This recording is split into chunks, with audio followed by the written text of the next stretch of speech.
stipend. At the end of the day, they might be better off foregoing that based on benefits and economics and go forward with both medical and RX and no longer participate in the VIA product. There'll be instructions on how to enroll.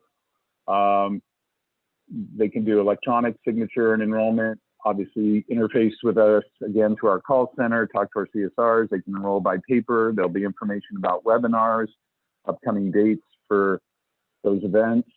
Initial webinar will be recorded. We'll hang the video to that, so those who can't make a particular session can play through that video and learn about it. So Paul's group will also work with us in identifying GE retirees around the country that we're not aware of. We don't have a very large and robust census at the moment, so our goal obviously for everyone is to grow membership, and because it's a group product, enrollment can be open and occur any first of the month on a rolling basis. So over time, we'll gather lists and continue to reach out through Facebook and other mediums, social media, et cetera, to identify folks that belong to other associations, are out there in just the public domain, and keep encouraging them to come to the site, to call in, any touch points we can possibly find. But his organization will help us identify that population and keep pushing people towards getting information and learning about the program. Any questions about that so far? No. You see, are you seeing what I have up on the screen? We are. Okay. I'm going to assume that you've talked to Paul or showed Paul all these different resources and things we have in this marketing plan that we worked on together here. We did. We went through that in detail. Okay. In a I'm couple of meetings that we've had.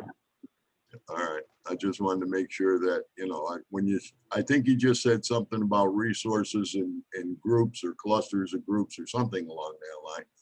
And I think this is a good start. National retiree reps and some chapters that are out there, the Facebook groups, where the concentrated areas that GE gave us here, the big cities where there were the big plants that have a ton of retirees. So, to me, this is all a starting point. I don't know what Paul is thinking about doing with all this. I know you're talking about some kind of web crawler or something like that. We certainly like to hear about that program also, besides what you just said, Glenn, which kind of covered this outline, mostly covered this outline, and what you plan to do is taking on the marketing piece, and I'll do what I have to do on our end. And then once we get this all done, obviously the next thing is to move into setting a webinar date, and hopefully we have a lot of people that are interested. We already have some, which I sent you in an email, I think about 100 or 120. We're hoping to get a lot more as we market and ask people to come in and join the seminar just to listen, make up their minds afterwards, but listen, ask questions. So, all right, so he does have this, and is Paul going to say something about this program to reach out to all these different groups that we have listed here and how he's going to do it? Hey, John, how are you? This is Paul. Yep. So so a few things that we're working on just to expand upon what Glenn just went through. So just to give you a little bit of understanding of who I am and what I do. So I'm in the, call it the world of entrepreneurship tech for 25 years. And I pretty much build these membership stacks, call them technical stacks. Yeah. With they're designed to find people and to attract them to use our membership portals. And then once inside of the membership portal, our goal is to sell them primary, secondary, and ancillary services and products. Okay. From what I'm seeing that you offer, it fits well within the model that we have. So I do have questions for the GE retirement side regarding the technical solution that you're using, because it looks like you're just using a standard GoDaddy, login and database. We would make recommendations on that solution from maybe where you are today to maybe a more robust, integrated membership stack, and that's actually what we're building with Benistar. So our goal with Benistar right now is to build a portal, call it, and within that portal, we're going to have the service solutions that Glenn pretty much mentioned. And our goal is to find the resources, the people that can benefit from those services being offered. So to do that, we're already in the process of identifying every social media outlet that communicates to GE, XGE, anyone associated with GE in the world. So we're not just targeting one region. We're targeting every contact out there from a social media standpoint. Then what we do is we have the ability to tap into these social outlets. So for example, Facebook has, call it, 15 different groups that were set up to communicate with GE retirees. So what we're doing is we figured out a back channel to enter those Facebook groups. Oh, that sounds good. And we're identifying all of those, the people that participate within that group, and we're creating lists that we can start targeting and remarketing to. And so once we have those people identified within call it an uncleansed list, now we go into the cleansing phase where we will link it with other social outlets like LinkedIn. We will actually go to their direct public records. So we will be able to get every bit of information on anyone we want. And from there, once we've identified roughly 10,000 to 40,000 people, now we're going to start going down the path of general marketing. What will excite these people into clicking on an offer, a information block that we have that would bring them into our portal. So we'll put up maybe 10 plus different tests to see which ones work, and then from there, once we know which ones work, we will start investing in those funnels and attracting all of them. So our goal is, so we know your goal is to put 100,000 plus people into your portal. So how do you do that with minimal time being spent and cost from a resource team? So we build these funnels to pre-qual, then qualify these potential members. And then from there, we distribute that within the call center to now hook them through with the service model. Okay. Glenn and the Benistar team has given us a target of 10,000, conversions over the next few months. So that's our immediate target. But I believe there are plenty more than 10,000 to target. So we're going to do that very broad reach to identify what the total number is. And then what we'll do is we can not only go after the current retirees, but we can start marketing and targeting those resources that GE that will be retiring. So so we will have a funnel over the next 30, 60 days for evaluation, and we will start doing conversions within the membership portal. So so that's first part. And I will tell you this: what we do, it does work. I'm 100% confident we will find you 10,000 people for the program. And I mean, we've done this plenty of times before, so I'm very confident there. Okay. What I think we should do also is, so right now we're also working with Benistar to create some kind of an integrated approach on how we offer the services. Okay. We know you have a current model that allows members to join your portal And then from there, Benistar would like a model where they, click through a webinar, click through some kind of a funnel that brings them into this information zone that gives them information regarding their benefits that they have available. I think what we should do is take a look at that model, the membership portal, the integration, because if we're building it with and for Benistar now, it may be beneficial to just work with your entire team to create a truly integrated approach, because I don't know the depths of everything you're looking to, offer these members, but I'll give you an example. We have another portal that it's not just a single benefit that we offer. Our goal is to offer them, several benefits, and to offer them recurring benefits through a remarketing campaign within our own membership portal. So our goal is for them to live and love the portal we provide them. So it becomes part of their daily life, where they're looking in the portal. It's a community, it's an information portal. We want them to get to the point where they can't live without the portal.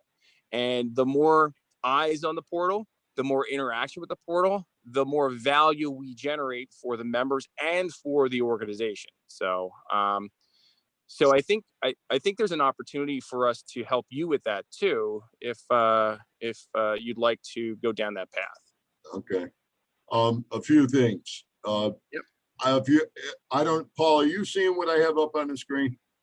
Yes, sir. Okay, so when you were talking some numbers there, and 10,000, and I know it's always going to be a percentage of the total population, but online, we know there's 50 to 60,000 people online. We know that for sure. We know it because of GE's pension emails, and we know it from VIA's 74,000 emails. So we know those people are out there. All right, so that's one thing, and that's just online presence. That isn't all the other people. So I don't know how we deal with the other people that are not online that we want to entice to come to our group too. Yeah, for those not online, we will also test direct marketing strategies to those individuals not online. Okay. And then when you talked about the portal, okay, if you've looked at our website, and I believe Glenn told me the other day you've been on our website to look at it. When we do registration, if you want to talk about a login portal or something in registration, and what kind of information are we gathering? Yep. We get location, we get some of them give us the telephone numbers. Some parts are marked required, some parts are not marked required. What we didn't get, which I wish we did when I set it back up again on this new website, is age demographics, where they are, date of birth, and years that, do they have, another question would be something like, do you have one part or two parts, both parts through via benefits versus one part and went outside of via benefits? We have some of those numbers as you see on here that we have gotten, but we don't have it individually through that portal. I wish we expanded our login thing, but I didn't want to make it so crazy that these retirees say, and they're asking way too much information. You know what I'm saying? And then, I'm not going to do that. So John, one idea to expand upon the data, and this is why you put them into a remarketing membership portal, because I agree with you that if you give them 100 questions when they're trying to sign up, they will never sign up. Right. But if you give them 3 questions when they sign up, they get access to the portal, and then they start seeing their benefits. And what we typically do is we will periodically request information. We'll say, great, hey Bob, I'm so glad you're enjoying the membership portal. We'd like to update, add your profile. Like if you go to LinkedIn does this extremely well. What they'll do is they'll say, hey, we want to ensure you're getting the maximum, benefits from your portal. Please provide us your age demographic. Thank you so much. And then they don't get another question for a week, and then maybe when they're looking at something, a little pop-up comes up and says, hey, Bob, we were just wondering, what you like to eat for dinner, and then, it's just like things like that are non-intrusive. They don't, they're not labored. And we're able to create a really robust and, deep database of data. Okay, the three questions we do ask on that registration form are they hourly or salary? Are they what their location or location or plant was at? What state, what city? And the third one is, are you a retiree, a dependent, an active employee, or a family member? Those are the three questions we ask right now. We didn't, and again, I wish we asked for a birth date, but then a lot of people might balk at that, Yeah. So those are the ones we ask right now, but I can see, as you're saying, that, and as you were talking, I was thinking about like something like SurveyMonkey and saying to these people, we're trying to move towards the webinar saying, when you sign up, please give us your birth date, age, blah, blah, what plan you're in right now or something. I don't, we'd have to talk about it. Yeah, I agree with that. Yeah, what's really neat about what we do is, once we get some key data regarding, these retirees, we can start filling in data too. I mean, like right now, I can go on the internet and probably pull, like if I just know your name, I could probably find your name, your address, your age, your full work history. I could probably find out what you like to eat for dinner. So, okay. Yeah. So that's the thing is like we can preset a lot of information too. So that's the other thing. When I transferred from our old website to our new website, I don't know if you looked at any of our user profiles.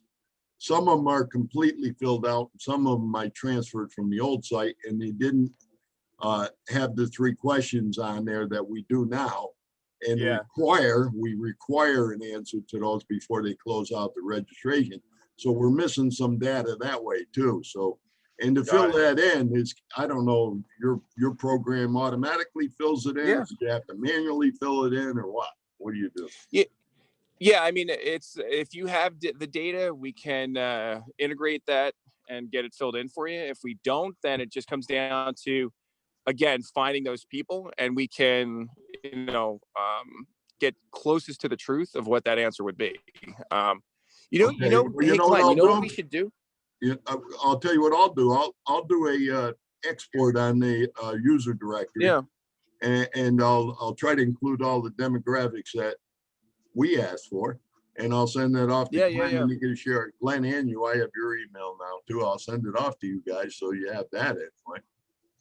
Yeah, that would be great. But I think also, hey John, what you said about, I don't know what the word is, when you get on the Facebook pages, there's like 6 to 8 Facebook pages, GE retirees, different ones. And to get those names and then get background information would be very helpful too. I mean, you're talking. Yeah, we already have it. We already have all their names. So. Okay. Yeah, so I was with Glenn and the team last week, and I already have a few tech teams building out crawlers to start pulling information from all the social media sites. So, good. So yeah, I mean, anything social we can tap. And the good thing is these are non-personal accounts. These are more or less business accounts, which Facebook allows us to take data from. So, which is great. So. Hey, Glenn, what I would recommend too for John is we should put up like a kind of a test portal just to give John and team an understanding of like how it could work in the back end for them, of how they could remarket and market, and how we use the crawlers to pull in data. And then once people come in, we can like do a validation of new member to member data, and then we fill in the blanks, and then we already know like we have intelligence on these people, So so John, what is your ultimate goal with like the members coming in? Is there a monetization factor? Is it just a provide everyone benefits? What is your goal with the members? Obviously, we've been waiting. We've been at this for 5 years, and You know, we started as an activist group and then we moved into a formal nonprofit. So, Yeah. but obviously grow membership, we grow revenue. And we do have expenses. People don't know that, but they know it, but they don't want to contribute to it. That's Of course, the tough yeah. part, getting retirees to give you anything. That percentage is very low compared to our total membership. Whether you look at 2,500 people on our Facebook page, active about 1,500. And on our formal webpage, I worked and sent messages and all kinds of things, emails and newsletters. Please, we want you to migrate over to our formal website. We're going to be offering a lot of different things. There's a lot of different benefits. And we got 600 and I think it's 91 right now that came over. And that's about close to, I think we had 800 on the old site. So we've lost a little bit there, but I think the old site, the numbers were repetitive in some ways. Yeah. So, you know, we're trying to grow that membership and we're trying to get people to migrate off of Facebook over into the formal website. Therefore, they're looking at, and we talked about this, and I don't know if Glenn explained this to you. We talked about originally restricting like the Benistar page that we have a mock page set up there, restricting that only because we wanted to entice people to register and sign up. So we of course. The demographic information, but people saying, oh, you're charging us for everything. You're only doing that because you want to get money from us. We even said 1,000 times, it's free, it's free, it's free, you know, but to them, it's always a gimmick. So, you know, we're trying to get them over there. We're trying to get them registered, get that background information that helps us with our email distributions, communications, and all that kind of jazz. Yeah. So our goal is eventually, hopefully, take a percentage of that 60,000 online and grow it. It's going to benefit Benistar. It's going to benefit us. It's going to help us with our financial situation as a nonprofit. I feel like a beggar sometimes trying to get money out of these people, you know, so we can yeah. And we deal with these types of people all the time too. And it really comes down to, you know, what's the secret to getting people to give you their money? It's to show them an overwhelming amount of value for pennies. And like, that's stuff that we can definitely help with. And even the Facebook thing, I mean, Facebook is there, it's a non-value group. I mean, there's no value in them even being on Facebook. That's why what we typically do is we create these like closed membership portals that, you know, are all benefit driven, and the benefits are pennies for us, you know, but for them, they're like, wow, you know, I get a free cheeseburger on my birthday. Look at this, you know? So yeah, we tried that with we tried that with a Trav Now program. We offered them a free travel program where they get $1,000 of credits over a period of time. It isn't like they can go in and use the $1,000 right away. But anyway, it was an enticement to try to get them there. You know, we've done things like that. We've done other things, you know. Yeah. So So have you ever worked with Amenity, which is it's another program that we have, which is it's actually a perks program that, you know, it's designed for associations, and it gives our members, like we use it with 3 other organizations, and we give our members like access to 8,000 discounts, like if they go to like an Applebee's, and they'll get like $15 off every single meal, you know. That's part of this Trav Now. There's also like a coupon or describe piece of this, not just hotels and got it. You know, the other stuff. It's that too. Okay. You know, I mean, we just, you know, with time, I mean, it's just a matter of marketing again and getting people. Yeah, it's a marketing game. It really is. It's just a marketing and messaging game. Paul, guys, this is Mike. So you basically, you have some ideas on how to either make suggestions on John's existing site, or possibly tweaking it and then building out a marketing portal to the Benistar site, and to find the bodies and to basically work with what information we currently have. And literally, our goal is to, if we can get 10,000 people to buy their health care through John's nonprofit it's a win-win. If we get 10,001, I mean, great. 20,000, awesome. 60,000, but yeah, the target's 10,000 because the bottom line is if we have 10,000 people paying premiums through Benistar, there's going to be plenty of revenue for the organization to grow and market and offer other programs, regardless whether they're lifestyle and or insurance. Yeah. When they, so what we'll do, John, is we'll start getting to work on that end on the Benistar side, and what we'll do is we'll take a look at what you have.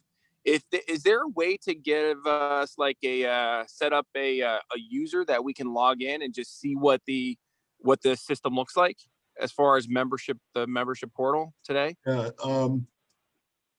kind of used to have that, and certainly you can have that. If you go in and register, go into the registration page and register, yep. I will approve you as an administrator where you can get into the dashboard, all the background information, user directory, and all that stuff.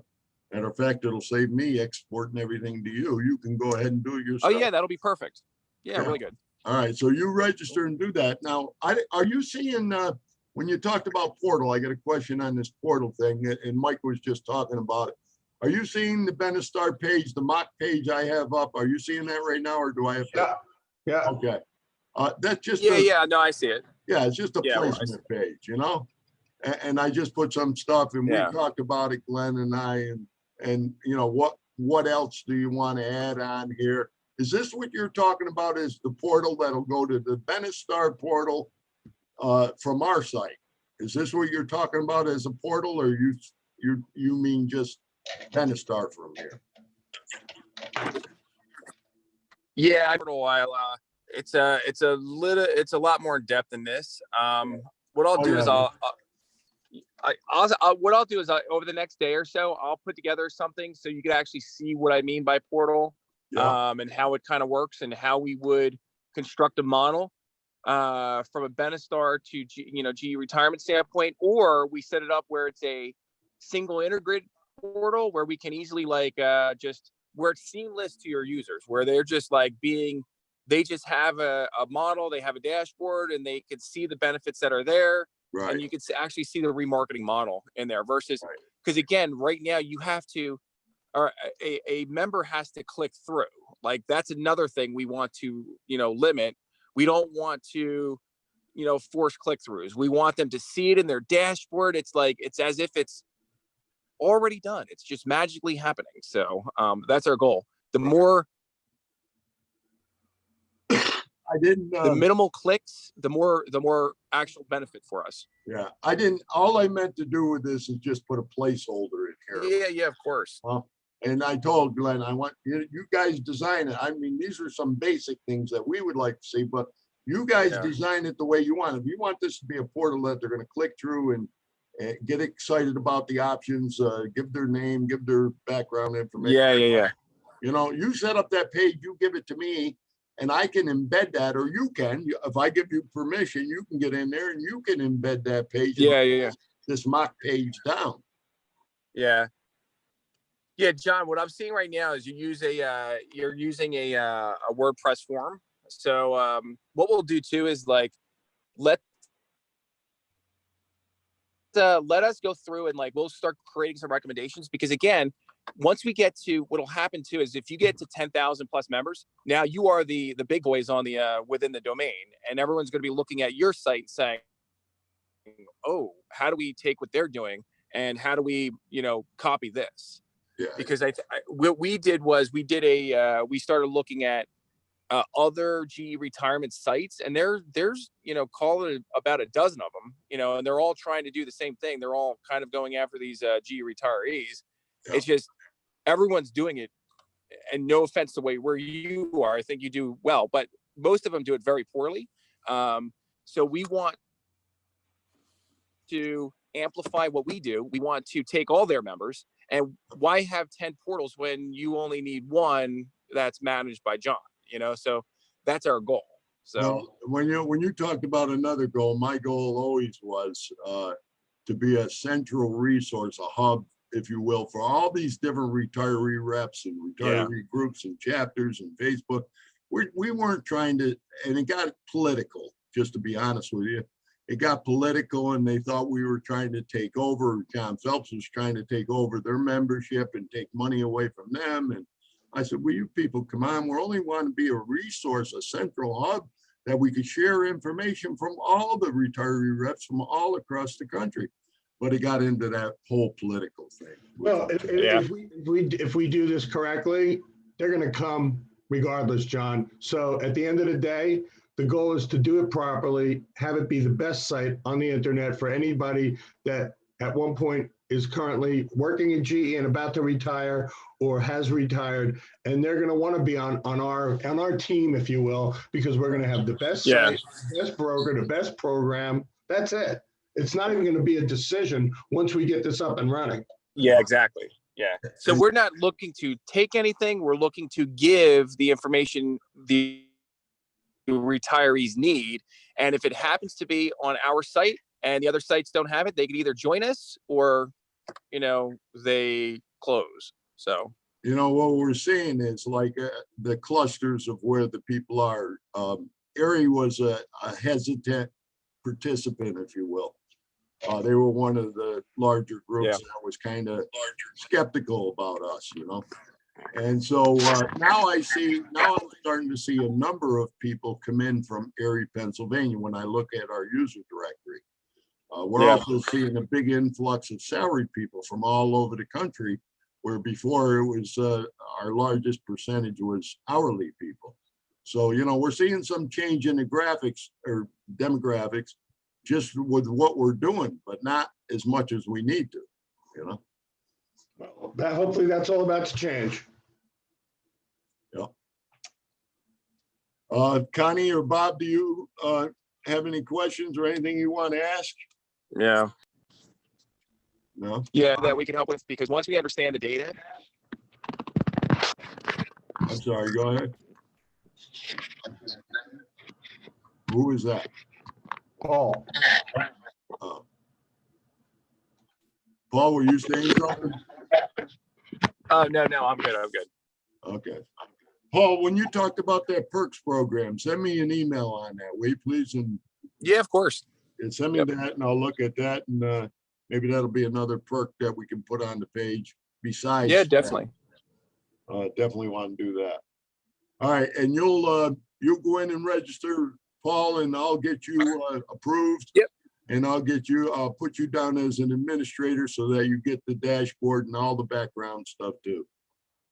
And then you're going to perfect. You're going to work on a portal page and let us see if you want to put it on there. Put it on there. Yeah, because this is only a mock page. John, Paul, Glenn, and I are already in the process of building out what someone will see once they go to the portal, whether it's on your site or a link. And once we get all of our verbiage together and initial draft marketing, Paul will create something that then you'll look at and share with Connie and your team, and you'll go, love this, don't like that. Can we change this? We're pretty much there because Paul's got the framework already built out. Okay. We got to fill the blanks. All right. Well, if he's going to have, well, definitely any kind of change, Paul, once you get in there and you make it, let us know. And we go in. Yeah, of course. The board go in and look at it like Mike is saying, and we say, yes, no, or in between, or change this or change that, whatever. Yep. Perfect. Okay. Okay. Connie and Bob, did you have any comments on this? I don't. It's been interesting though. I hope in a good way. Yeah, very good. It's good. Bob, I'm looking forward to seeing what you got. Guys, if you haven't seen a movie called The Social Dilemma, if you've seen it on Netflix, The Social Dilemma. Yeah. You've seen it? No, I haven't, but I heard about it. But Bob, Connie, John, watch The Social Dilemma, and it'll scare the crap out of you, and you'll love Paul. Why is Paul in the movie and he's one of the ghouls behind the curtain with technology. Oh, cool. I've been wanting to watch that. So yeah, I strongly suggest you watch that, and you'll understand what Paul does. Thanks, I Paul, will. he's trying to, he's saying this, you know, this is being recorded, and of course, this is public information, so therefore the FBI will be calling you later. Well, Paul No, it's actually okay. works with the FBI as well. Yeah, I do. So, You really are. Okay. yeah. So no, everything we do is in line with what the big Facebooks and Googles do. So my philosophy is, why should they be the only ones having fun? So Right. Okay. Just don't put anything online about my doll, all right? no. We're good. We're good. So All right. Thank you, Paul. thanks, guys. All right. Paul's Thank you. Talk soon. Thank you. Paul's gonna step out, and then we're gonna get into the policy. Correct. Okay. Yeah. Thanks so much, John. I'll keep you posted with status. All right. Thanks, everyone. Thanks, Paul. Bye. Thanks. Bye, Paul. Bye, Paul. Okay, let me bring that up, Donnie boy, from Glen to Glen and down the mountainside again. Let's see here.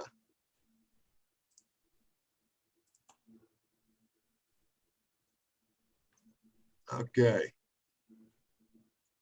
Don, you're on mute. Yeah, I know. okay, Don, this is like a shortened, I tried to shorten it, compilation of questions and concerns. Has been reviewed by our lawyer, who is Ed Stone. I understand you have a little history with Ed Stone. His questions are down below. We both reviewed the policy agreement.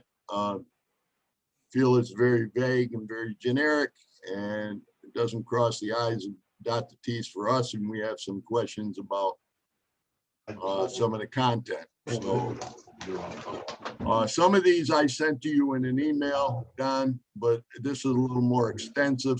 I told you I was still working on it. So you want to go down this list of questions? Would you like to do that? I can't hear him. I said, I don't think I've seen that before. Is it possible you can just email that to me? Yeah, right now you want it emailed? Please. Why isn't my thing? All right, hold on a second. I think that conversation is in the background from Mike Roberts' office, so you might mute him for a bit. Okay. All right, I sure am. All right, I'm gonna have to stop sharing on this for a second. I wasn't very nice, was I, Connie? Let me stop sharing here for a second so I can get at my thing to send this over to you. All right, let's see.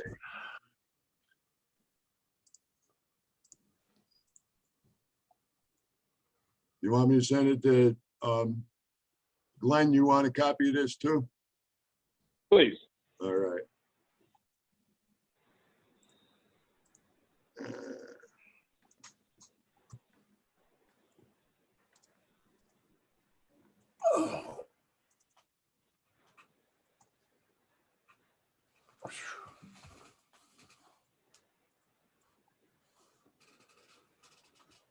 Bob, Okay. do you need one of these? Whoa, It's so good. Bob's in a galaxy far, far away. Yeah, he is too. that's a cup. Mhm. Where is the damn? It's more like a pitcher. No, it's only 16 ounces. Oh, it is? Uh-huh. That's what I've got. Okay, it's on its way to you. Let me know if you got it.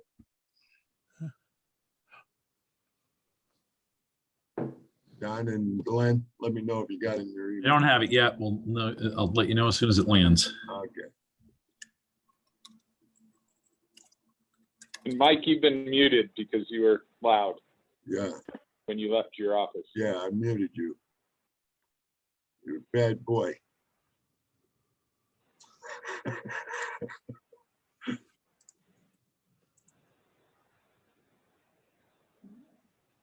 All right. Okay. If he was using that 7.5 gigahertz of not gigahertz, but first speed we started out on the internet on, it'd take about a week to get there. Yeah. I lose Mike.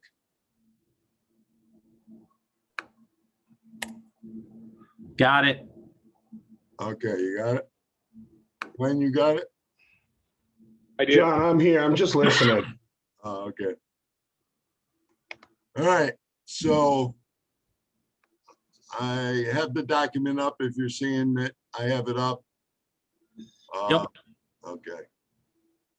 Let me move this thing down. Okay, it's gonna move. No, it ain't gonna move. I wanted to make that bigger for you, but if you're seeing it, that's all right. There, let me try this.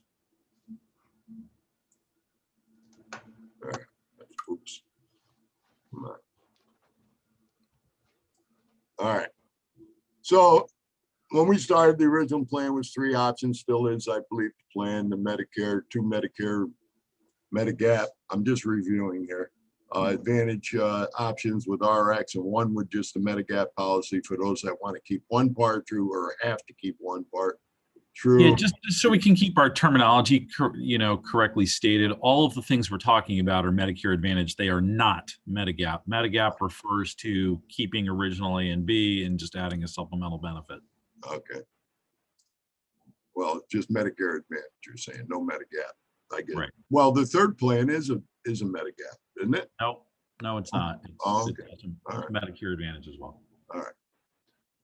All right. So, and then when we first started talking, we originally were talking October 1st to kick it off. And of course, that was during open enrollment. And that was kind of a dumb idea. And I was trying to do it only to coordinate it with the new website and with our fundraising. And then we said that the second date at January 1st, delayed that, postponed it, pushed it off. And now we're talking May 1st. All right. And we were supposed to start the marketing plan March 1st anyway. So that's kind of a review of where we're at with that stuff.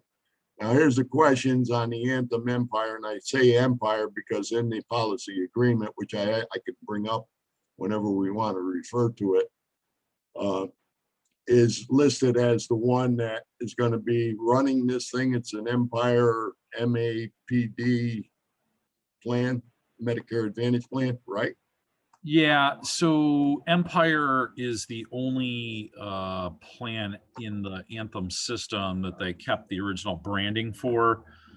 Empire is the branding that they use in the state of New York. If we're citing the policy in New York, we have to use the Empire branding, but we can use, more generically elsewhere, not on the contract, but on, the stuff that we're communicating, the Blue Cross Blue Shield name and brand, or Anthem if we want, or Anthem Blue Cross, or they're all part of the company fully owns all of those, all of that branding media. So, but in New York, Empire was the plan that they acquired, and because it has such a strong local, not national, but local knowledge, they kept all of the official branding stuff as Empire in New York.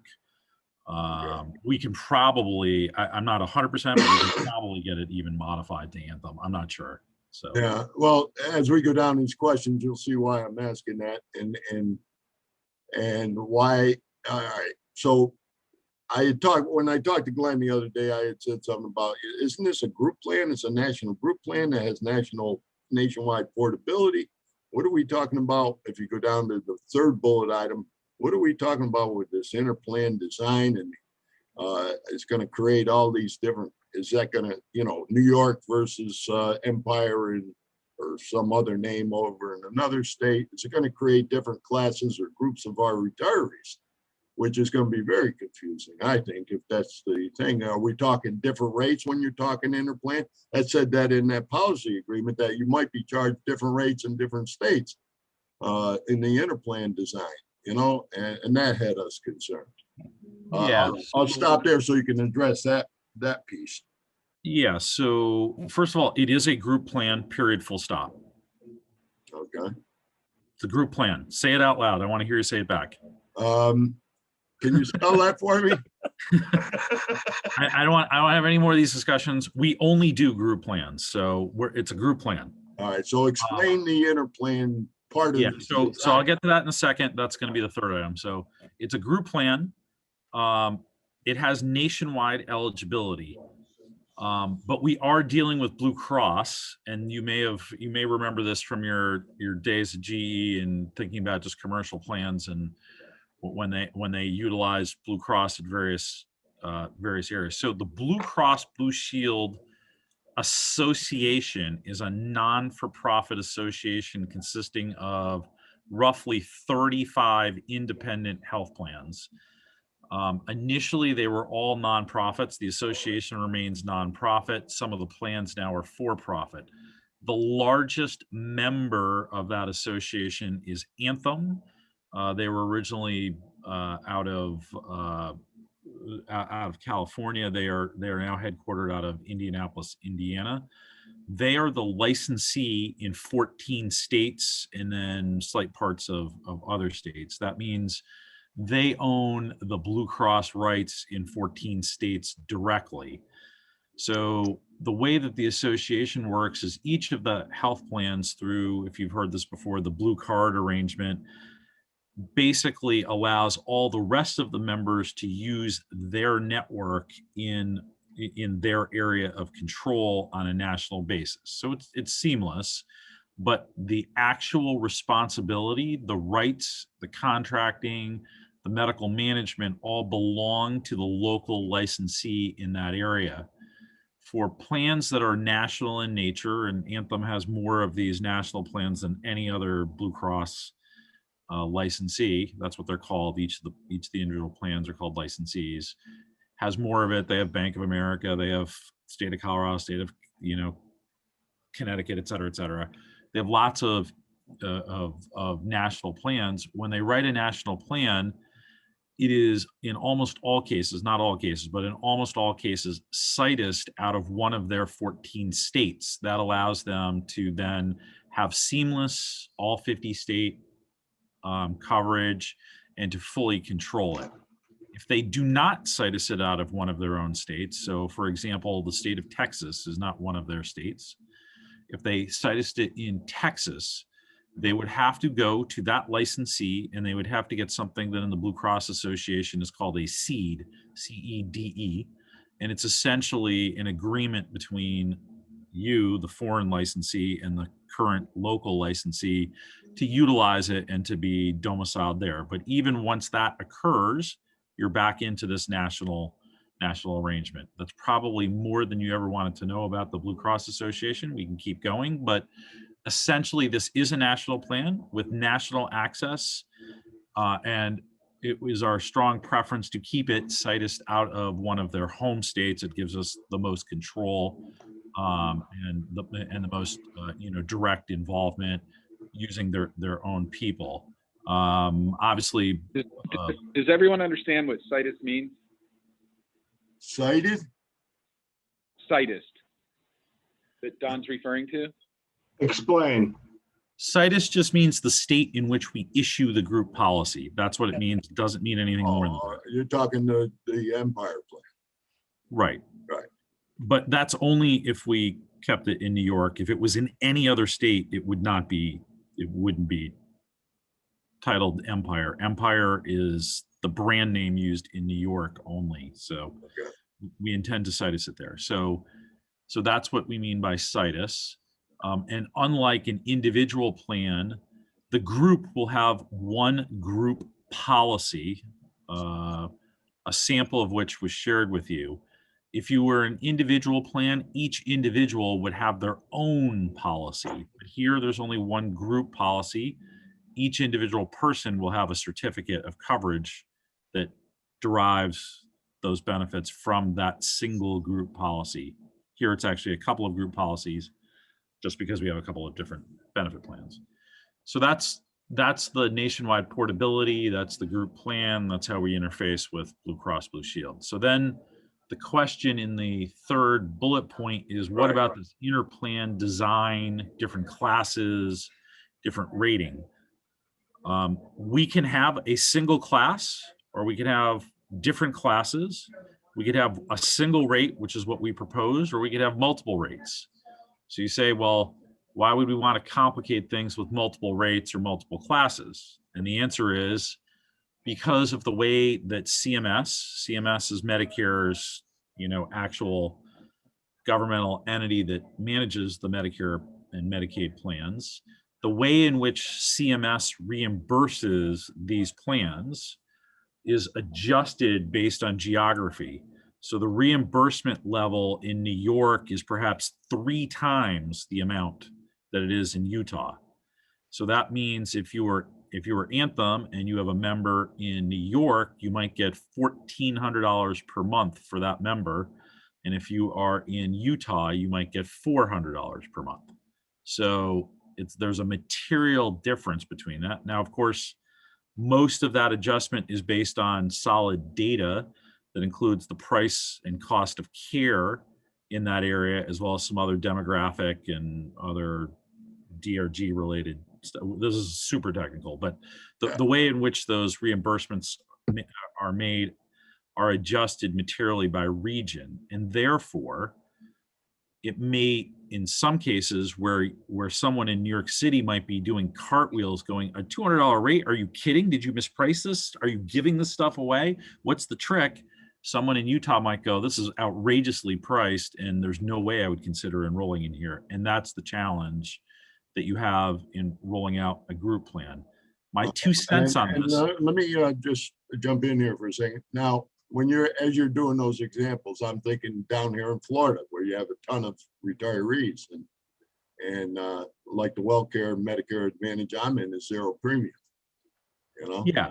So, and then of course you have much different benefits and that sort of thing as well. So your 0 premium plan probably has no prescription drug coverage. Just go down the list of what, and you probably are forced to go in the network to get your plan, which may work for you. And it's not, I'm not challenging it. It might be the greatest plan ever. So, but the reimbursement levels between most of the metro areas of Florida and say New York metro area are not so substantially different as sort of what I had just previously described. So, So do you recommend on this? You said we could either do a national rate, associated with the policy that were out there. We could do wherever they live in different rates, I guess, or classes, or what do you guys? I think it'd be confusing to our retirees if they start talking online. They say, "Hey, I just talked to Joe Blow over there. He's only paying $75 a month, and I'm paying $150. What the heck is this? What's this all about? How do we explain that?" Yeah. So the way in which you explain that, and by the way, if you think it's complicated for us, imagine if you're a VIA where every plan and every price in every location is different. Yeah, right, correct. Well, they're individual direct marketing or direct provider or setting them up with it. Yeah, my instinct is that that we stick with the the one rate for each of the plans initially. And then we can explore. So if it turns out that there's a big population in Nashville and they go, this rating is New York pricing and we'd love to enroll, but this New York pricing doesn't work for us, and there's 100 of us that want to be in there, then we make some sort of adjustment. But to try to pick up, the one person in Salt Lake City, and create a rate class and all that sort of stuff probably will create more confusion than it will create an assistance. And just to let you know, you can cover most of the US with 3 rate classes essentially. So areas like Ohio, New Jersey, New York, Massachusetts, Florida are all going to have, they're going to be relatively in the same class anyway. So it's not any big deal. Whereas Montana, North Dakota, South Dakota, Idaho, Wyoming, which are big territories, but are going to have no populations really to speak of, might be in a different rate class. But again, and I'm not dismissing opportunities there, but initially to keep this messaging pretty simple and straightforward, I agree with your instinct. Let's keep single class, single set of rates by the benefit design. Connie or Bob, you want to add anything to that? that Oh. specific question?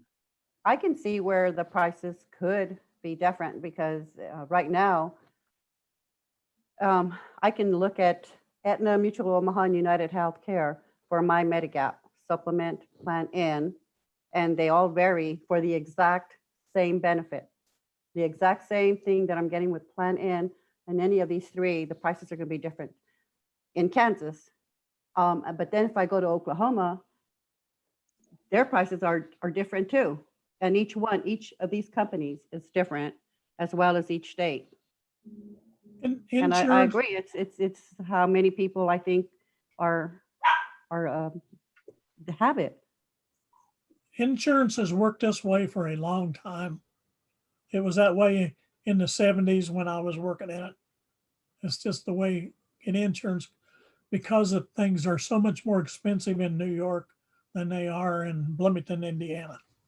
It's just like light and day. So he's very correct about that. That's just the way it works. Yeah. Well, again, I think going down bottom line, I think if we had, again, I don't want competition on our side. I don't want people complaining this one's getting a better rate. We could start like that, like Don said, and then maybe if you do get 100 people in a location, you could do something different down the line. You're going to get all kinds of demographics once you get this guy, Paul, gets all this stuff. You're going to know where the big populations are. You're going to know whether you have flexibility for those locations. Well, John, what has it gained any of the members on Facebook who complain incessantly about the different rates that they're paying? I'm paying $92, but somebody else in New York might be paying $60 for the same plan. What good have I got out of complaining about it? Some companies charge you by the age, And that too. which will make a difference every year Mhm. that you're different in age. It's not unusual. Well, are you guys, Connie, are you saying that you'd rather see different rates? Is that what you're saying? I'm not saying that I want to see different rates, but I'm just saying if that has to happen eventually, that's just the way it goes. Oh, yeah, eventually, yes. As they get the clusters in different areas or different states, I'd say yes. And Yeah. I'm fairly certain that Kansas will be the one with the highest rate because we suck here in Kansas. I mean, with everything. We ain't got shit here. Sorry, but that's just how I feel. So I can't. But that was a technical term. I understand. Yeah, Oh, that yeah. was very technical. Connie. Yeah. I'm pretty shy All right. and bashful. So we'll start with a steady rate, Don, and then we'll move from there as we build the demographics. Yeah. So on some of these other ones, just let's get through them. Let me just click through them pretty easily. So will the interplan design create different classes or groups of retirees in and of itself? No.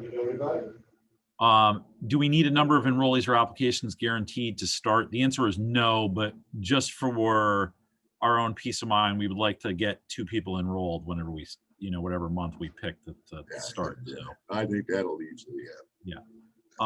Payments by premiums need to be direct billed. So that'll all be direct billed. None of it will have to go through you, period.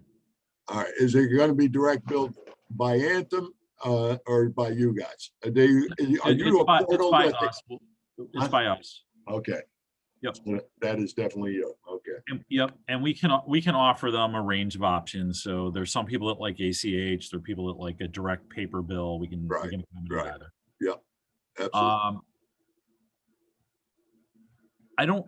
The thing I said can't give us what was originally agreed to between Benistar and Solutions. I'm not sure what that means. Well, I go back up to the top with the options. As I was reading things, I was saying to myself, what are we actually offering? Are we going to be specific in what we're offering? I think you already said we're going to have the 3 options. Yep. So, okay. So I think that kind of answers that. As I was reading that document, I was just saying, that just popped into my head and I put it on paper. Is this what we originally agreed to, or is this convoluted in some way? So we would like some sort of census to be redefined. What we did initially is we created a census based on the regions. I don't know if you remember, but you supplied us the regions. Yes. And we just did a generic, based on regions. So you gave us like, I don't know, 12 of the highest concentration areas. So I don't remember what they are off the top of my head, but let's say Pittsfield, Mass, Schenectady, New York, Erie, Pennsylvania, Louisville, Kentucky. exactly, Louisville, Kentucky, et cetera. And we just said, here are the zip codes associated with them.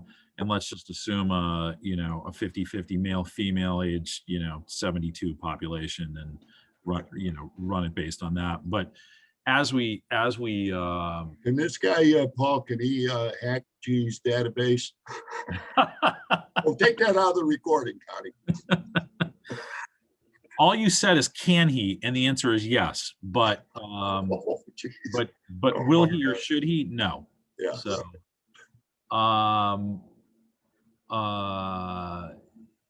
so that when you ask any of these people, like how do you protect yourself online, and the answer is stay offline. So yeah, so it's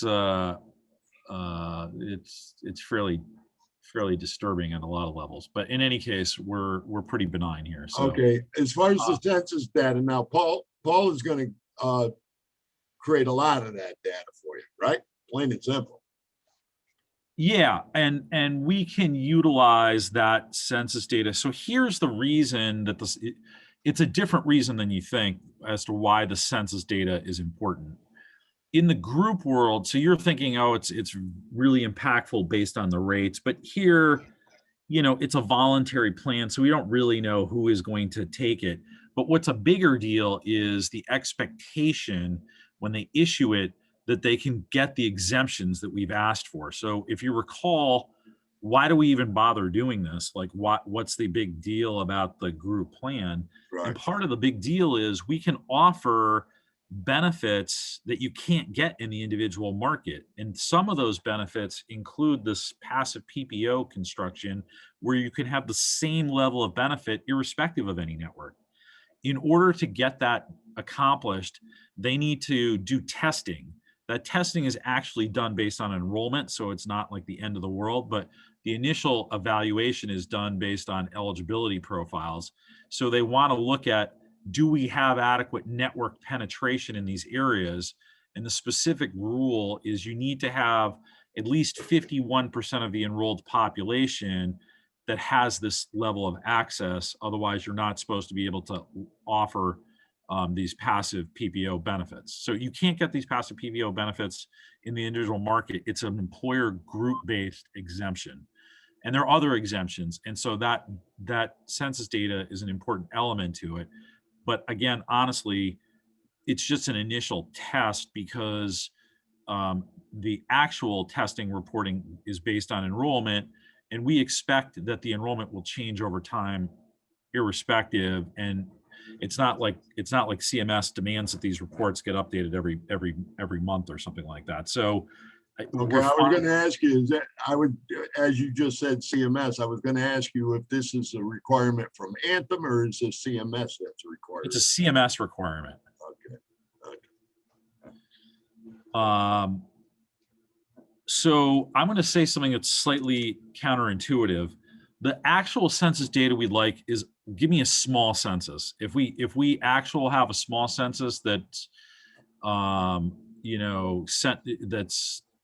that's New York centric, or it's in the areas that Louisville, New York, and Florida, let's say, centric. That's better. And the reason that's better is then I don't have to play around with a bunch of other data that may or may not work, and we'll deal with it in a year, or 2 years or whatever. Yeah. If there's a changing population and it dynamically changes the group, and that could happen. We want enrollment. So if it turns out for whatever reason, GE had some plant in Alabama and that's a really low cost area and tons of people want to enroll from there, and that makes us have to adjust, we'll adjust. That's the beauty of the group plan, is we're not stuck. So a small census with 100, 150 people, totally great to finalize off of that. hopefully it's in the areas that we're doing. We have a fair amount of flexibility. We're doing a lot of work with them with much larger groups, and this is going to start. No matter what Paul says, we're going to get 10,000 people in, but we're not getting them in tomorrow. So this is going to start. Like the 10,000th person isn't coming in July. I promise you. Like we're hoping to have the first and second and third person, in June, and the 100th person, if that happens in July, I would personally be happy. If the 10,000th person happens in July, you will be able to knock me over with a feather. So, okay. Well, we're shooting for the 10,000. And I'm willing to sell you some land on Venus. I understand. Hey, watch it. Russian control. I already bought that property. You did? Okay. We worked on a lot of marketing programs when I was in insurance for the first company that I worked for, somebody else then. And I've never told any of these guys what we expect for a percent of people to mail back in, because I didn't want to scare them so much. But I know what you're saying is and why. It just doesn't work that way. Yeah, and another thing that happens in a lot of these plans is that it's what I can't remember if it was Connie or you said earlier, but a lot of people are going to, even if they want to, are going to wait on the sidelines to see how it progresses. They want to know, like, oh, this looks very good, but is it all going to change in like a year? And then I'm going to be back in the stew in the worst position. And so there's all kinds of those sorts. So you're trying to find the right person who says, gee, these are good benefits at a good price, and let's go. I mean, so we'll have some of that. How much of it, as well as I do. So, well, again, I go back to the fact that when we were asking on I think on Facebook, I ran the poll or survey, over 120 that showed an interest. But they want to see the information. Now that mock page is up, but that's really doesn't give them enough to even investigate right now at this point. You see, if they want to do any of their own little research before we have a webinar and all that, you know what I'm saying? Absolutely. I'm hoping I'm getting as a fair warning, John. Both Glenn and I have an 11:30, so I'm giving you a. So I want to get touch on some of these. So in terms of the group versus designee, we could do a designee, but it's fine as long as the nonprofit has eligibility requirements that aren't allowing in just random individual people, which I believe it does. We're fine. Just so that's what we intended. So as long as you're good with it, that's, I think, fine. Well, I'm not clear on what you're saying. Are we the group or you're the designee? Is that the way it's set up in that language? No, you're the group. You're the group. Yeah. There isn't a designee. I'm just saying we could get a designee, but there isn't a designee. We're just a TPA. You're the group. You're a valid group. It's totally fine. The thing that would make you a non-valid group is if we started marketing to, Mike Roberts' friends in, starting to other places or something. Yeah, right. Yeah. Okay. So I think we're fine as stated. The Benistar website page, I think that you addressed earlier. Yeah.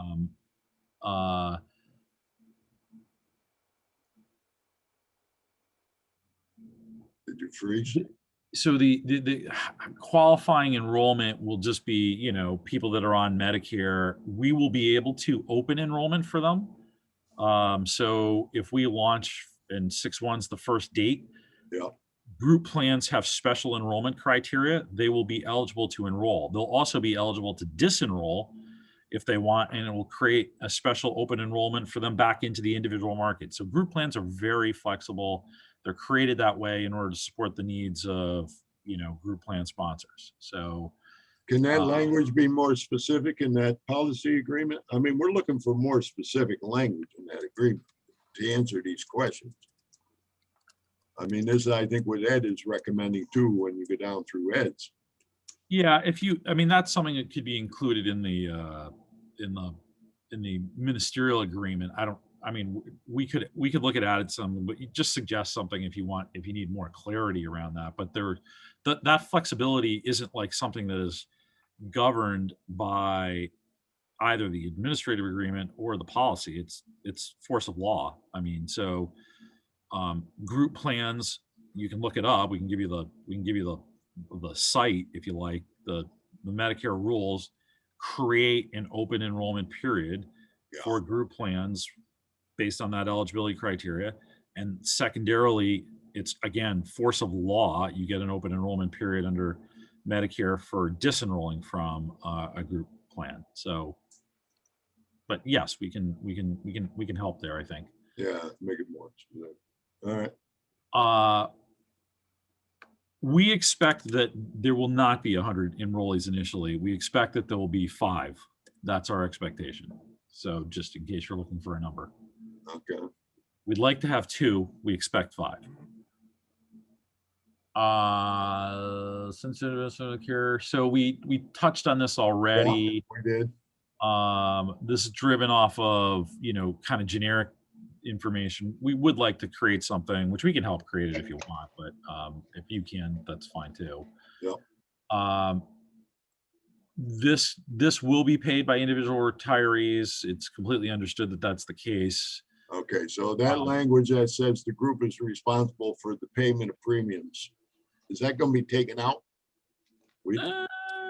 Is that in the policy? Yeah, it's in there. It says it a couple times. I highlighted in the latest one I did on the policy agreement, but it makes that reference, and I'll make it, okay, that's fine. So that's fine. All right. I also had a question about that no matter what the rules are, you have to go by the rules of Medicare. And yep. I know that for Advantage plans, they have that 12-month rule. The 12-month rule about what? About if you're in a Medicare Advantage over 12 months, then you have to requalify to go back into a Medigap policy. That's a part of their of using an Advantage plan. That's what it states in the book. Yeah, that's for individual coverage. There's special rules that exempt you from the rules that you're citing if you're in group coverage. That's what I thought too. Yeah, you understand that, Bob? Yeah, I'll see if I can find it. The private market. They're found in the special enrollment.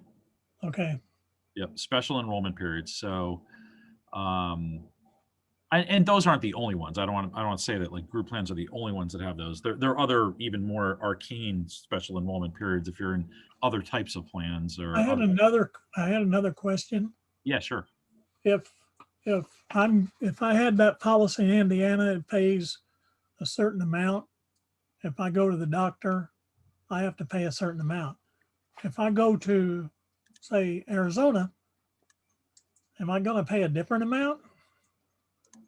No, it's whatever specified. Well, I'm not looking at the benefits, so I'm not sure which one you're talking about. If it's a deductible, if it relates to a deductible or co-insurance, doctor visit. Say again. I'm talking about the co-payment for a doctor visit. The copay would be the same, irrespective. That's your responsibility. Period. Doesn't matter where you are, in, out of network. Doesn't matter. That's part of the portability. Yeah. Right? Yeah. All right. Go to the next one there. So this asks about none of the documents referenced in Article 2 agreement are attached on any of the applications or the evidence of coverage. So, so here we need to parse this pretty precisely. There's only one application. It's a group application. That's it. The rest of it then is just eligibility, and we can utilize an enrollment form, but we don't need to. Most of the groups that we do, other than ones where there's a complete voluntary election, there is no application or enrollment at the individual level. They just send us a data file and they're enrolled. We send it to CMS. You get a required fulfillment package in the mail, and there's like a letter that says, "Did you intend to do this? If you didn't, then let us know," and they can reverse it. You have 30 days to do that. So it's a slightly different process, I think, than you're contemplating here. And in terms of evidence of coverage, The only evidence of coverage that's necessary is the is the fact that you're in Medicare, but even that you don't have to provide it. So all of this information is provided to CMS. CMS allows carriers, and we can help access it too. They have a database of everyone. So remember how we said all this stuff is known? We know everything about you. Like with very basic information about Connie, CMS will tell me what plan she's in, how long she's been in it, where she is, what her HICN number used to be. Like I can find out anything about her, and they'll give it to me. So, I mean, we're in a controlled environment. I mean, I don't want you to be scared by that. It's not. There's nothing. It's very controlled. Like if we breach that, there are criminal penalties. So, but all of that data is available. We don't need someone to do something by paper or whatever. So there may be. I'm not looking at Article 2. There may be other documents that it references. What I sent you was just simply a specimen policy, meaning an example of a blank policy. So the actual policy will have a detailed schedule of benefits. It'll be 50 pages long, and each person will have a certificate of coverage and a fulfillment kit and a bunch of other stuff. But okay, so those pieces that were referenced to the addendums, these pieces that Article 2 and the beginning of the document says there's addendums, I think. Those will be provided before we sign anything. We'll have those addendums. You'll have to sign them. That's the point. Yeah. You won't have any coverage until they're signed. Well, I know, but I'm saying the one you sent us, they're blank pages. When it refers to them in the policy agreement and it says, look in the addendum, there's right. nothing So in here. all of those terms, those 80 pages or whatever it is, will be the same. That's the same language. What will be different is there will be a schedule of benefits, Right. and you have already seen it. There was that 45-page document that we went through benefit by benefit. Yeah. That will be part of it. There'll be a rate schedule. There'll be a couple of other, tacked on things. You'll get to review it fully, and then you'll sign it, and then they'll be covered. Okay. But that'll only be issued once, so what I sent you was what's called the specimen policy. Okay. It'll be explicit in the thing. There's no minimum number is the actual fact. If nobody enrolls though, there won't be a group you can't put a policy in force with nobody. So if 0 people enroll, it won't exist.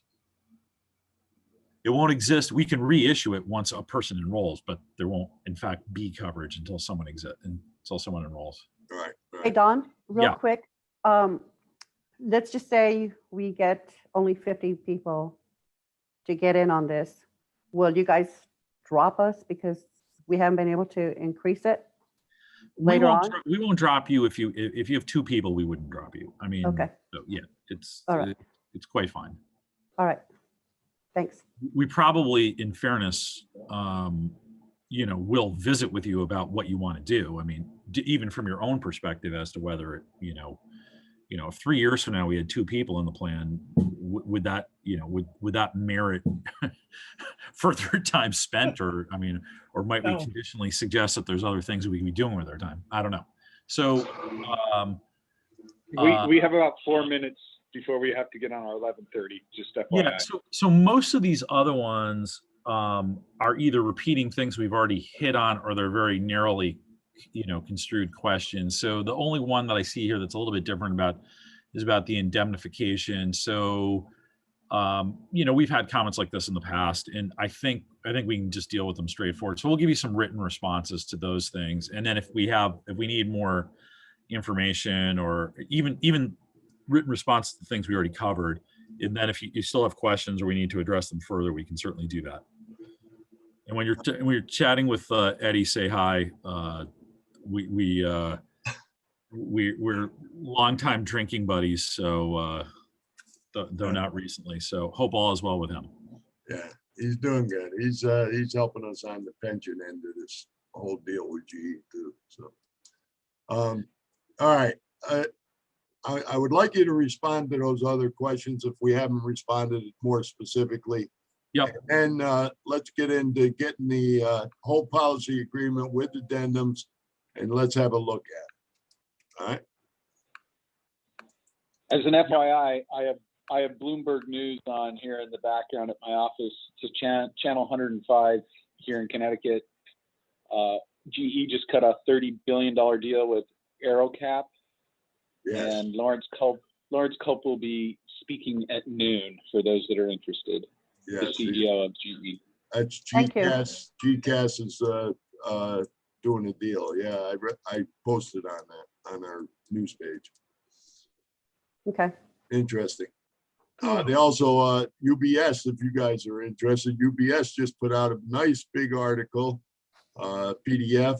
I have it if you're interested, on the pension plan and all the analysis, 26 pages of analysis on GE's pension plan and how it contributes to their liability, their debt, and all that stuff. That's very interesting. We're keeping a close eye on that stuff. Good luck with that. Yeah, I know. Tell me about it. De-risking, buyouts, freezes. Oh. All right, Thank you, guys. guys. Thank yes. you. Bye-bye. Send us the John? stuff. And All John? right. yeah, You and Bob and I want to stay on for a bit or not? yeah. Yeah. Thank you all. Bye, you guys. Thank Take care. Thanks, guys, for coming.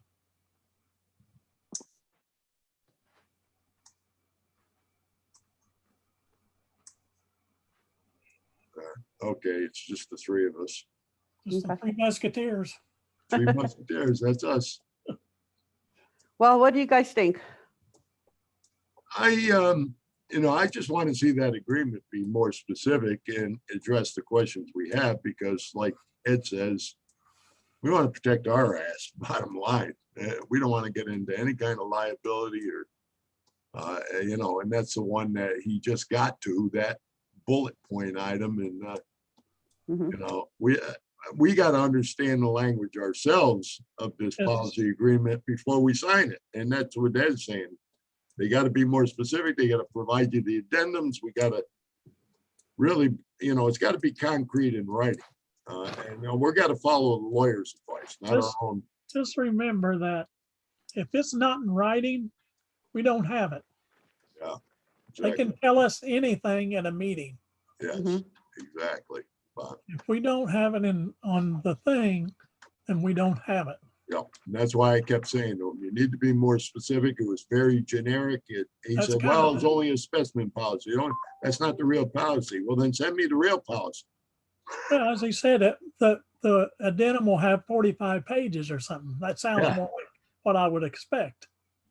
Exactly, with all the those different healthcare options, there's going to be a lot of that, like that 45 pages worth of stuff. Yes, that's fine. We want it in writing. Secondly, we want the rates in writing. Third, we want answers to these specific questions in writing before we sign anything. Yeah. I mean, Well, I was a little bit confused from the very beginning when you said the original plan, and he said, no, not Medigap, it's Medicare Advantage. Well, I'm on a Medigap plan. yeah. Yes. And if we went to the Medicare, if they're offering a Medicare Advantage option with RX, Right. well, then that's of no value to me because I have to go through VIA for my RX. Well, there's going to be that third option, but it's still a Medicare option, but that's where you're only going to take I'll use the terminology wrongly probably, but you're going to take your Medigap part through Benistar, but you're going to take your prescription through, that's option 3, through VIA to keep your RRA and GPAF coverage. Yeah. See, that's option 3, Connie. There's 2 options with Yeah. RX included. They're all called, what they're setting it up as is the terminology was on the other page, I think it said, but Anthem, Empire, PPO, Medicare Advantage plan that's approved by CMS. That's the first 2 options, high and low premiums and copays. And then the third option is to cover those that have to stay in via Hey, you can benefit. stop recording. Okay. I Well, mean, as far as or not, I don't care. yeah, I'll leave it on, because we're discussing things, and when I listen to it again, I'm one of the ones that do listen to these. And I sit here crazy. Well, and I know that he said that you can go back to your original Medigap Right. if I want a supplement. But they're not telling us that, yeah, you can. And fairly certain that but it would also depend on what medical issues you had during that time. Because I know that you still have to qualify, or I don't know what, they still do a health assessment or whatever. Yeah. And that's also going to determine, like, right now I'm paying, like I said, $92. But if I had huge health issues like Ray, I might have to be paying $150 for the same exact plan I had then. Yeah. I'll check on that about going back, because Yeah. Yeah. He That's a- quoted special exemptions to go back that's a under a big group deal. That's a policy. big deal. It is. I will check on that. Yeah, with CMS, he said that they do on a group policy, because Bob asked the question directly too about if you don't do it, why'd you say, Bob, in 12 months, then they're gonna make you go under medical eligibility again. Yeah. But he said on a group plan, no, you can go back. He said there's exemptions written by CMS for group health. Yeah, I'll check on that. Yeah, You can go back, but it's not to say that you're going to get the same rates. yeah, Like that's, well, we didn't get, we should have been a little more specific. I agree. But they won't tell you. They can't guarantee that you're going to go back on the same rates because There's different ways that Medigap policies are written, and I don't know every company, Yeah, but some of them are issued per group, like everybody over 65 pays the Right. same. right, Some of them it's by age groups, like 65 to 70, 70 to 75, and so on. right. Or some of them is every year by the age you. Mine goes up every year. So So does mine. I'm on the age attained group. That's what we have. okay, Yeah, and the other one is more expensive, the one where everybody pays the same. It's more expensive, but everybody pays the same. yeah, And it's you kind guys of weird. understand this better than I do. A That's little bit, not a whole lot more than you, but my whole problem is they may tell me, no, we can't take you on plan N. right. So I'd have to get a less beneficial plan. Yeah, What I'm thinking is it'd be really great if we could get somebody from Medicare, somebody who totally understands Medicare, who deals with Advantage plans and all that stuff, maybe an insurance person. To I come on here understand and explain Medicare, to but us. I've never dealt with the Advantage plans. They didn't have them. Right. So that's a new learning thing for me, but I understand Medicare probably as well as you can understand it, except for that one part. yeah, Yeah, but if we talk to somebody like insurance person, like a third party, like somebody from Aetna or somewhere like that, that they Yeah. could explain to us how it works if you get sick, or if we leave from here to go to group and then we want to come back and we have health issues now, right. how will that affect us? Maybe we could talk to some, but I wouldn't have a clue. I would rather talk to somebody from CMS, like you said. Put it this way, the first time what we enrolled in our Medigap policies through the company thing, Mhm. the guy who was talking to us on the phone from the company, I had to explain to him why he was wrong about how Medicare worked. And I had to go get my book, and I said, go on to this page, and then you read it, and then we'll talk again in a minute. Yeah, And he come back and he goes, well, he said, I guess that does say what you said it does. I said, yeah, I thought so. Yeah. He said, So I then guess that I may got not that be- wrong. So Bob, if you can find that section on the CMS rules that he referred yeah, to, and I'm if you can't, sure I can find that. So if you can't, get a hold of Don. You got his email, because I always list his email with ours and when we set up these meetings. Tell him, ask him what specifically, what rule is he talking about with CMS for group plans disenrollment, yeah, you know? I'm sure we can get that information. And if we don't, Connie, then we could try to get a hold of somebody in CMS and I'll find it. I'll find it and send it out to you guys. Okay, Okay. all right. And then we'll go from there. And Anything- we never got to Charlie's and mine No, comparison, huh? and until they set this out on paper, I guess they're saying until we agree and it's finalized as options and rates, then they will do those comparisons. I mean, that's what they've told me. And I said, well, I want that, you know, if you. Yeah, I was gonna say, we can't do the comparisons till we see the rate. And the rate's gonna be somewhere in the middle. He's already just told us that. So that means we're not gonna get the lowest rate as we would, like where I live and where Connie lives. I'm not sure about John. I don't know about Florida. I haven't worked much in Florida. But in the East Coast, it's gonna be higher. California, like real high. Yep. Chicago would be real high. Right. Your large cities. Mm. Because it costs more. Yeah. Well, we're gonna go with a standard rate and when they say they're gonna stick to New York, is that gonna raise that rate to, initially, if you remember when we talked about the option, said, give us a suggested or your best guess rates. And they said the highest would be $100 a month. I believe that's the way they said it. Probably around 90 or something like that for the full plans. So we'll see what they come out with. If they come out with one that says 150, we're going to say, whoa, you better get out of New York and go to Florida or something, damn. Yeah. Anthem offers one for that where I live. Yeah. For 0 premium. Yeah. And Now, okay. believe me, it's a little bit different.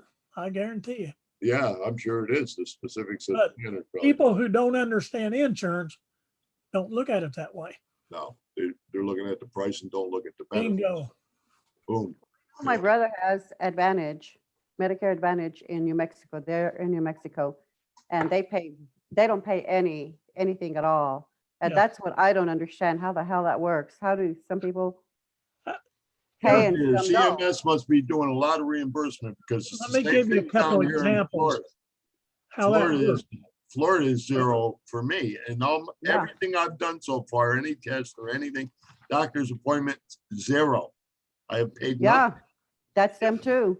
If you pay with those kind of policies, typically you will get to go to the doctor so many times a year. And then over that, you pay. Well, and then they also have those, your yearly physical, that's covered. This is required under CMS, and that's covered. You know what I'm saying, Bob? Yeah. That's why you have to look at stuff really close Yes, you do. when you're comparing. Yep. Because there's such differences, well, I might not go to the doctor. I go all the time because of my allergies, but Yeah. some people don't go very often, like say, well, Yeah. gee, I don't care. I don't Well, pay 0 premium. I'll be okay. But one what of about the- if they get diabetes or something next week Yeah, right. and they have to start going to the doctor every week or two for a year? My cousin right here has the Advantage. She signed up for an Advantage plan. But here, I want to say that the max she has to pay out of pocket is maybe $3,500. Yes, Well, shit. that sounds close. Yeah, that's already more than I would want to pay. So there's the ways you get to start paying that is that doctor thing, so many visits and that other things, and they, it looks like you have to start rationing your care. Yeah, you're rationing your care. Yeah. They get to that thing pretty easy, so you have to look at all of those things, to consider. Look, you know what I'm hoping, when they went over those options with us and under this Medicare Advantage group plan, they added all those enhanced benefits. We went over them all, from nursing home, long-term care, all these extra benefits. And I'm hoping that the rates are where they said they were. And to me, for a group policy with all those benefits, specifically defining those benefits, is a pretty damn good deal. That's what I'm hoping. We'll see. Let me tell you something, John. You have 3 benefits in insurance. And mostly your stay fits these. Miscellaneous charges at the hospital, Yeah, your room, and your drugs yeah, and your Yeah. surgery. You know, that all those things take up almost 95% or higher of your cost will be in the area of miscellaneous surgery or whatever you have from doctor and your prescriptions now. You I'll know, tell them I ain't paying it. I'd like to see how Anthem covers in Kansas, Covers Yeah. what? covers here in Kansas. I don't know which doctors here would accept that insurance. It's any Medicare, any doctor or provider that provides or accepts Medicare services. Yeah. Supposed to be But covered. any, I don't know because I don't know about that because my cousin also, Yeah. she only had one choice and that I want to say was Mutual of Omaha, I think. I'm not sure which one, but that's the only one that the doctors here would accept under Advantage plans. It's so confusing. Yeah. And so, it's, I'll see, we're gonna hear those stories, Connie, for sure. I'm sure. those companies make deals with the insurance companies, and most of them are the standard companies, Sigma, Blue Cross, Aetna Mutual. big one in Illinois, I forget the name of it. Anyway, there's about 5 big companies and most of them do that. But when you're in the small rural areas like Mhm. Oklahoma or Colorado or Kansas, Utah or some of those states out there, small populations, they have a tougher time getting a company that will cover them. mhm. Yeah, yeah. So that's why that is that they only had one choice. I'm not surprised. And what those companies usually do is they say, if you'll cover this state, we'll cover this one, so that they won't leave Medicare, the government going, okay, who in the hell is going to cover this state? Yeah, right. So they switch, they divide those up. And that's usually how, but think about Medicare is when you get a Medicare Medigap policy, no matter what company you're getting it for, you're getting the same benefits Right, by the letter. right, Advantage plans, not so much. right. Well- They're different. You know what I'm thinking, Connie, and I'm gonna pop this on Bob. He's our expert in this area, and we let him be the Benistar liaison once we kick this off. You're gonna be the guy that people will go to if they're not happy with the answers they're getting. Yeah, How that's about that, Bob? That'd be great. I know Medicare and Yeah, I think you'd be perfect for that. I a just- lot of I things think so. I can answer. Yep. Um, And, but you know, not That'll be a everything. great help. Don't- Yeah. And don't ever call me an expert. I don't like the word. Uh, this guy that took care of our computers at GE at Bloomington, Yeah, he come down there one day to my desk when I was assembly coordinator. And he goes, Bob, he said, I got a computer question for you. I said, he took care of all the computers on our second shift in the plant. And I said, what in the hell would you want to need to ask me a question about a computer? He said, it's the internet. He said, a few times I've talked to you, you know a heck of a lot more about the internet than I do. I said, well, I've been on there since the internet started almost. Yeah. And he said, so then I said, well, I said, you're an expert in this. How could I tell you anything? And that's the reason I said that. I get you. And he said, if a guy tells you that he's an expert about computers, turn around and get the hell away from him because he isn't. There is none. Yeah. He said, we all know certain things. All right, I'm going to change the title to Top Guru for benefits. So that's why I don't like that term. Guy says expert. No. Yeah. Don't No, call it- me no expert. But I think it's perfectly aligned with you. That'd be a great to Yeah, create that subcommittee, take you off the website thing, because I do most of that, put you on there as the Benistar liaison or Medicare Advantage liaison, however we want to word it when we get there. If they That's know- great. I know more than most people would know for Oh, sure. absolutely you do. I mean, You know more than I know. Amen. about it. And Connie does too more. Because I never was in the Medigap or, prescription thing. I was never in that.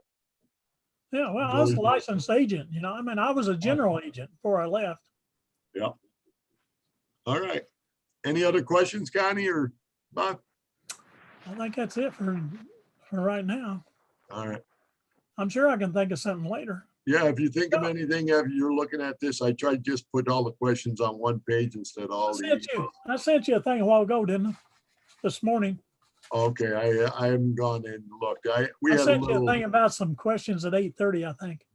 we have a little situation going on down here where we got a guy that lives upstairs over me that has PTSD, an ex-vet.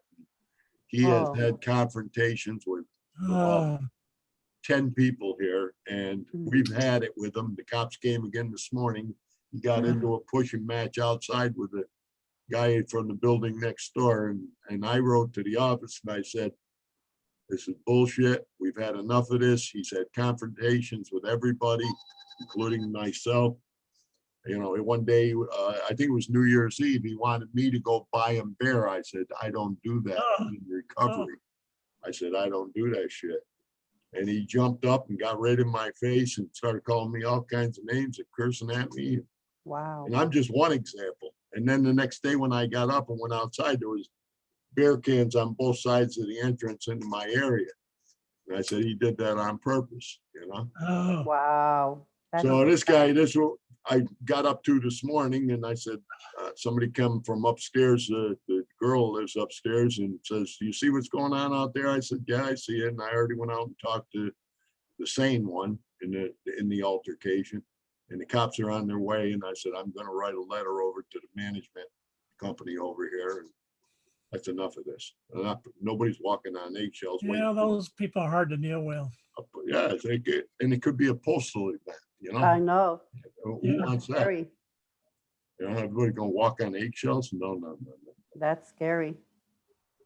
I've had it with, and I'm pushing it, and I'm telling them locally here, if you don't resolve it, I'm going to the company that owns places like this all across the country. It's called UDR. And I'm gonna go to them and you're gonna take action, damn it. I'm tired of this. Yeah, Oof. So anyway, I had to deal with that. I was trying to get they ready. have places to put people like that. And Exactly. You know, they have what they call the Baker Act down here. They can make them go in for assessment and evaluation. I said, put them in the VA and have them assessed, will you? Because the guy's he's mixing alcohol and drugs with his medications. He's right off the wall. horrible. Yep. No. Anyway, Well, good luck and you take care. yeah, I have to put up with that on my birthday. Bastards. Yeah. I'll kill You him. need to go- you need to No, go out and Yeah, have fun. today is the day, ain't it? Happy birthday. Yeah, thank you. I appreciate it. I got probably 1,000 happy birthdays to reply to on there now.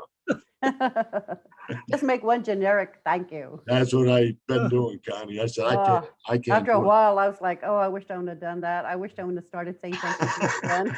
Like, I'll just wait, not even like him until the very end and then. Yep. Okay, so tomorrow our Okay, meeting's at guys. 10, right? I'm going to turn off the recording and